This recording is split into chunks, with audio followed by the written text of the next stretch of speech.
Class, we're going ahead and starting with step 8, and this is part 2 of your video. And what I've done is I've closed all the objects. So if you need to do that, I just clicked on the X to all the things that were open. So you see all these tabs. If there's multiple items open, right, we just click on that tab, click X, and click X. So what we're going to do is we're going to create a report for our 1G projects table. We're going to go ahead and open up that table.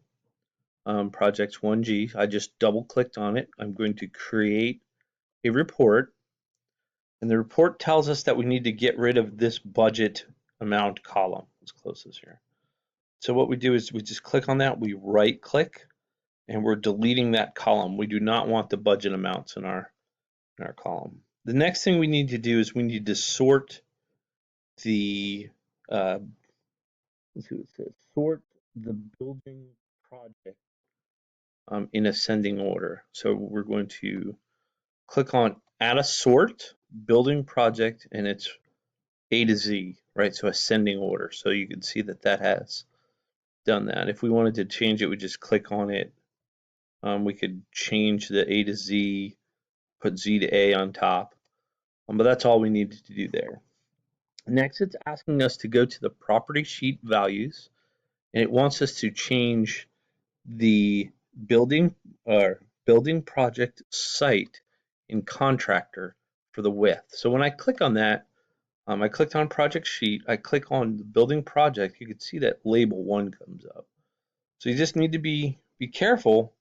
You're not looking for building project, you're looking for label 1. And we are changing the, tells us to change the width for those 3 fields to 2.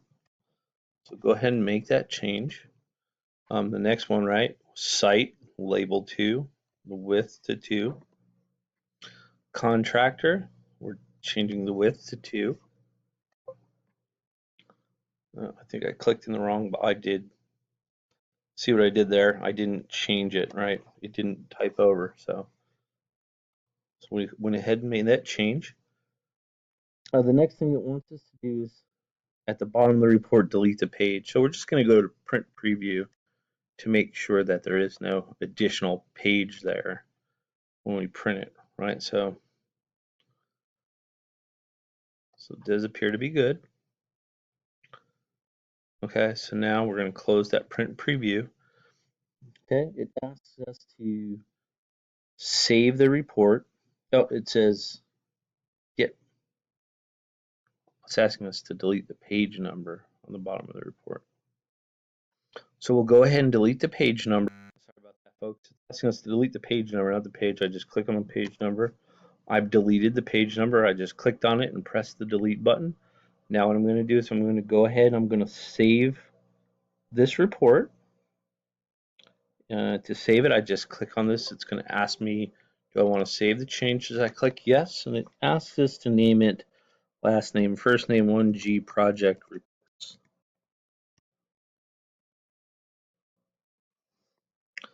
So I go ahead and click OK. It comes up over here, and I've saved that report, right? Go back to click on it to make sure that it is there. And again, it asks us to print it electronically or in other forms. I don't want these printed. I could certainly look at your work as you turn in the access. So I do not need it printed. The next thing it wants us to do is close all objects. So we will go ahead and close all objects. We just click on that tab, we click the close, and it wants us to sort it by tables in relative view. So we're going to go ahead and do that. Then it asks us to close the database.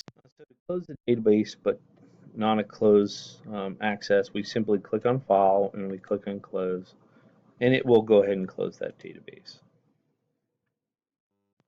Okay, class, we're on step 10, which is in access open screen, which is where we are now. We are going to search for an event. So we click on the File tab. We see the search button. We type in event. and we press the enter key or the magnifying glass, and it asks us to find desktop event management template that has been updated. So we will use the updated event management template. So we just click on that, and we're going to, it asks us to name it. I only clicked on it once so that I could type in my name right away versus later on. I type in my last name, first name, 1G public uh, events, underscore events. Yeah. Okay, I'll get it, class. Hold on. And now I'm going to click create. It is in creating that event. Just gives this little get started welcome. Let's take those off. Okay, the next step, it tells us to go ahead and enable content. It tells us to go to the task pane. Actually, first it says go to the event list and the multiple items form. So this is the form. This is the event list. Here it's asking us to enter some new events. The events are on the bottom of page 121. It's asking us to type in the new events, enter the 3 records as shown. So I'm going to enter one, then I'll pause the video, and I'll enter the other 2. So you just click on that new. Title is groundbreaking. The start time is 6/13/1810A. So I'm getting this information. Oops, that's wrong. Sorry about that.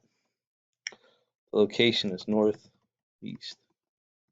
Yeah. So I'm getting this information from the bottom of page 121.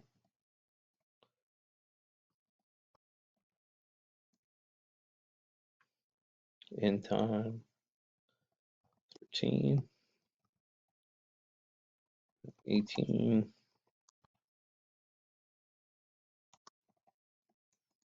Description is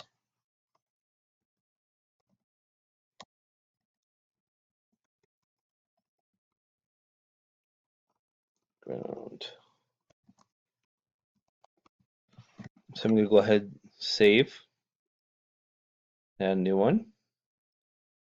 So I'll go ahead and enter the other 2 while it's on pause. So at this point, you do the same on page 121. So I entered those 3 events. On the last one, when I typed it in, I just saved it. This popped up again and I closed, and all 3 of those events then populated. So next, what it wants us to do is it wants to go to the property pane, click on tables and relative views is how we're going to organize it. It asks us to go ahead and click on the current events green icon. So click on the current events green icon. And here you can see those current events, they're displayed. So it wants us to go ahead and change the view to layout view. So we click in the home tab, we click on layout view. It asks us to click right next to that capital C, and it wants us to use our own name. So I'm going to go ahead and I'm going to get that out of there.